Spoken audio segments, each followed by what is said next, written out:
keep track of how long we're operating, and then when we return to the guest, just fix the timestamp counter back up so it doesn't look like it advanced and there wasn't any of that gap time there.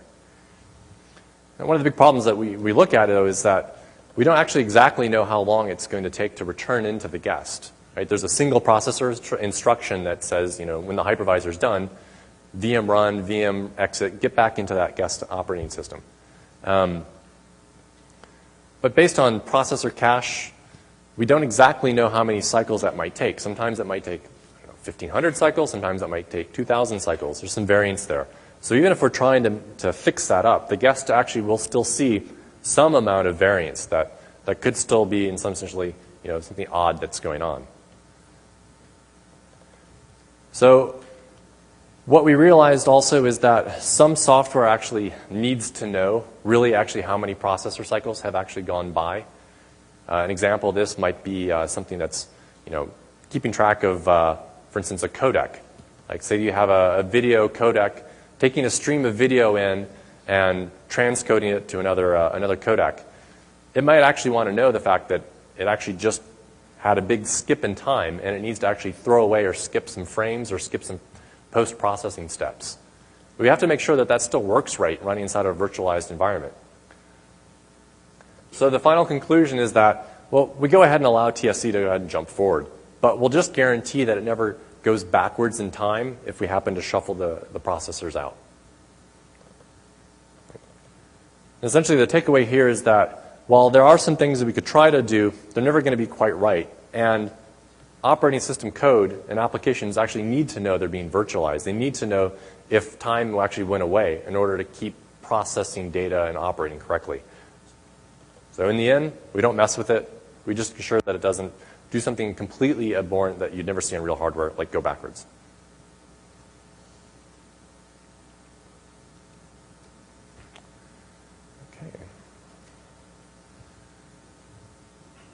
So what are some things to think about when deploying virtualization or deploying Windows Server virtualization? You have a hypervisor.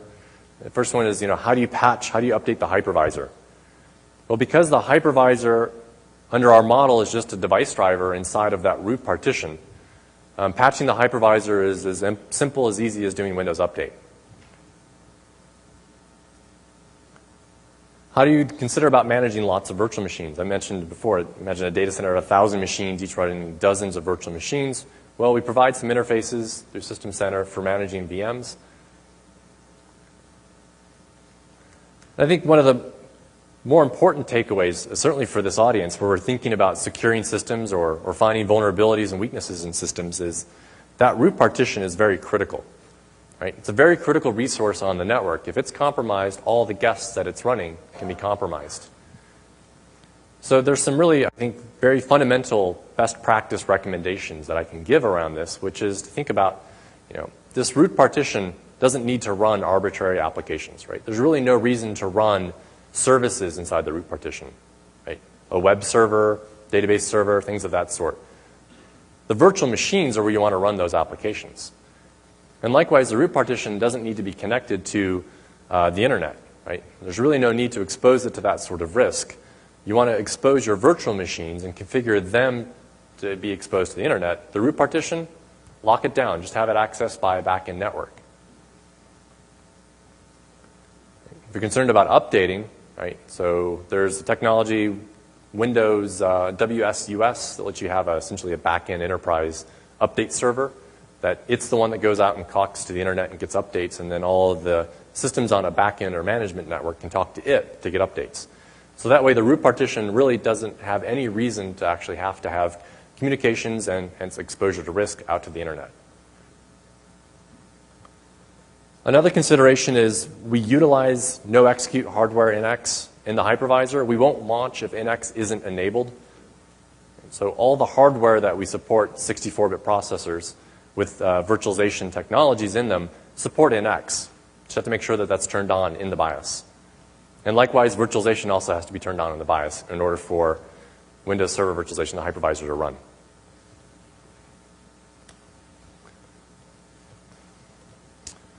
And another important consideration to think about when dealing with virtualization really, two virtual machines will really never have the absolute same degree of isolation as two physical machines on a network. Right? While it's the goal to represent that in the virtual environment, and we really do have a strong goal to protect confidentiality and integrity, there is always that risk of essentially that inference, right? Being able to tell that there's somebody else running around there. That could potentially, lend itself to a form of inference attack or utilize covert channels to signal across. So I think, sort of my conclusion or my statement around this with virtualization is I wouldn't recommend running virtual machines of vastly differing trust levels on the same physical piece of hardware. And by this, I'm really talking about the absolute complete extremes, right? A top secret virtual machine and an internet unclassified virtual machine. Or a front-end web server and a back-end certificate crypto server.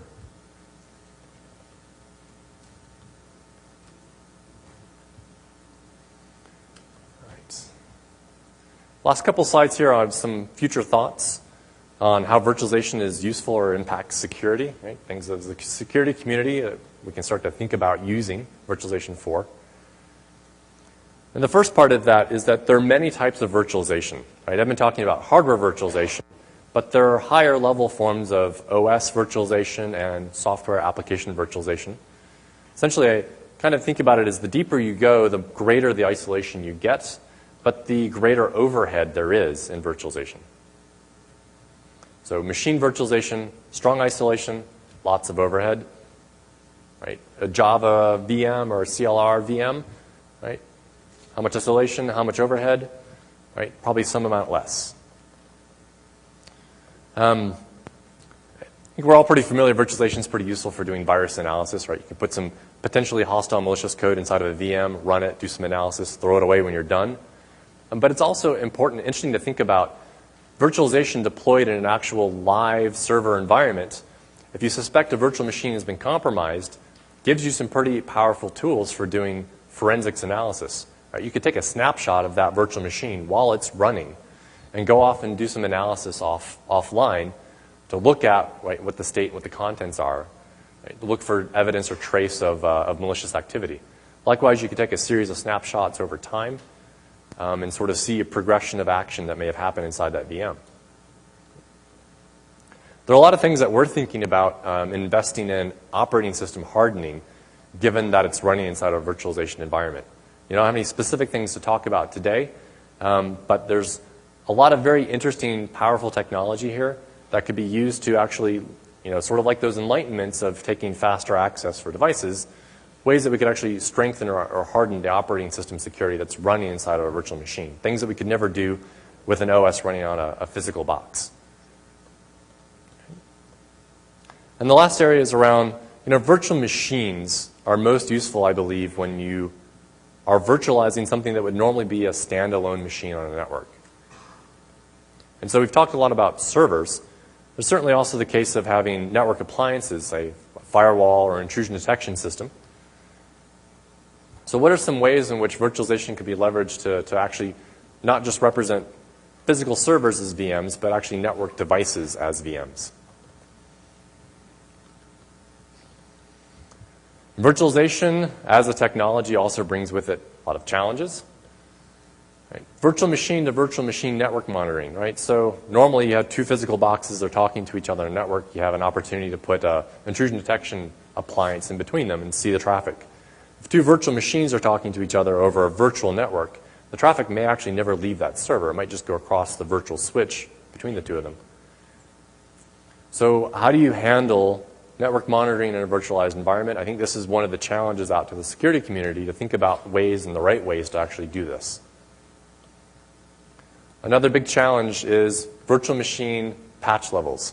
When a virtual machine itself, that guest isn't running, right? Say if it doesn't run for a couple months, it's going to get stale. It's going to get out of date. It's not going to get the latest patches on it. So what are ways in which that OS could be serviced and updated, right? So when it's brought back online, it's not exposed to risk and attack.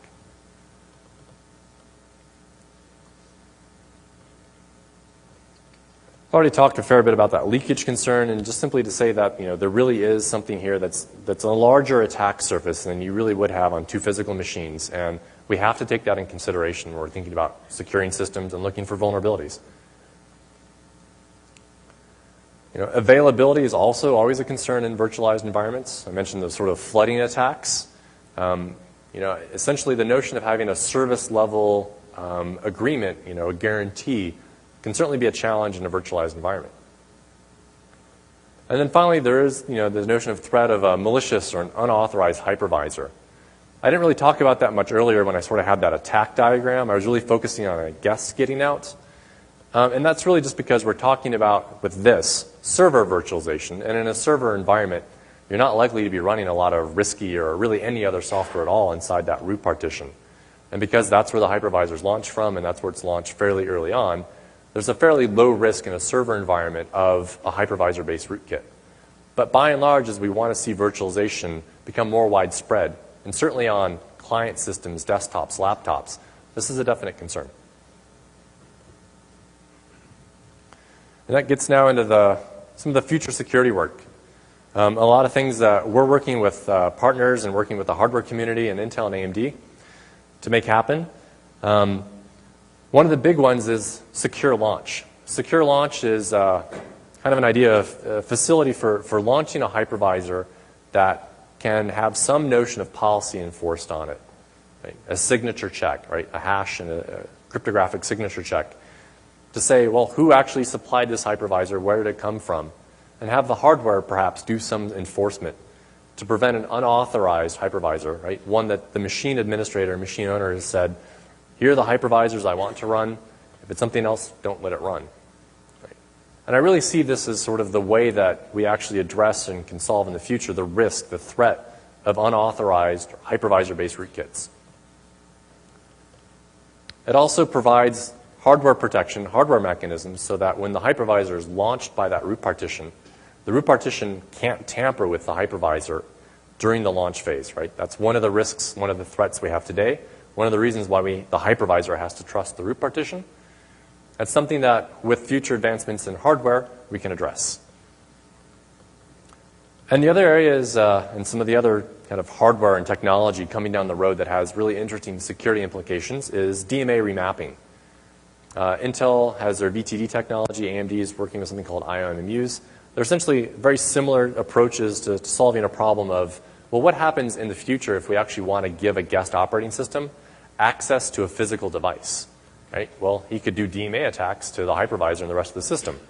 So we have to give the guest gated access, right? Limit the ability for the hardware it's able to use and program from arbitrarily accessing memory, right? Can we wall it in, gate it in, so that you give a guest a piece of hardware, the guest can only use that hardware, even DMA, into the memory that's been given to itself, and no other partition.